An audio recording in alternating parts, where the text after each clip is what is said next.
అమ్మగారి డైలాగ్స్ ఏమైనా గుర్తున్నాయా మేబీ? అయ్యో డైలాగ్స్ లేదండి. ఏదైనా any one dialogue. Yeah dance అయితే బాగా చేస్తాం మేము. ఓకే. డాన్స్ అన్ని వస్తుంది. నేను చూసారా, నేను అల్లు అర్జున్ వచ్చినప్పుడు, దేవిశ్రీ ప్రసాద్ వచ్చినప్పుడు డాన్స్ ఫ్లోర్ లోనే ఉన్నాం మేము. ఓకే. అవును, వి ఎంజాయ్డ్.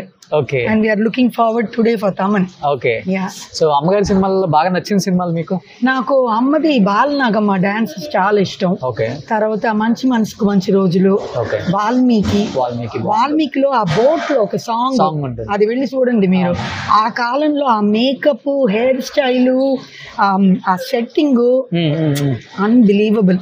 ఇప్పుడైతే అన్ని హైటెక్ ఉంది, అప్పుడు ఏం లేదు.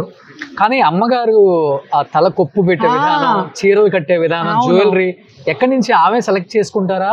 ఆవిడ ఇది బాంబేలో చాలా జ్యువెలరీ కొనేవాళ్ళు. అండ్ నాకు చాలా వరకు ఆవిడ జ్యువెలరీలో మా ఇద్దరికి ఇచ్చారు, బోత్ ది సిస్టర్స్. ఆవిడకి ఏదో యూనిక్ ఇంట్రెస్ట్ జ్యువెలరీ మీద, అంటే ఆర్టిస్ట్ కదా. So very good jewellery and makeup.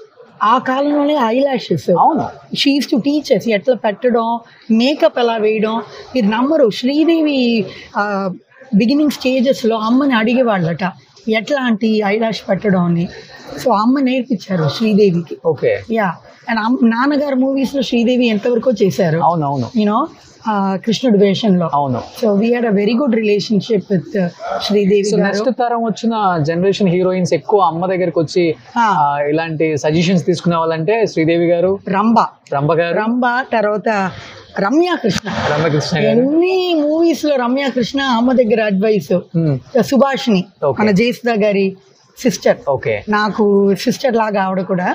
ఇవాళ చాలా సంతోషంగా ఉంది, జయసుధ గారు ఇక్కడ వచ్చారు. అవును, కలవాలని ఉన్నాము. విజయశాంతి గారు కూడా మా నేబర్ అండి. అంటే మా ఇల్లు వాళ్ళ ఇల్లు just across the street. So everyday evening cricket ఆడేవాళ్ళం మేము మా ఇంట్లో. పెద్ద లాన్ ఉండేది, వి యూజ్డ్ టు ప్లే.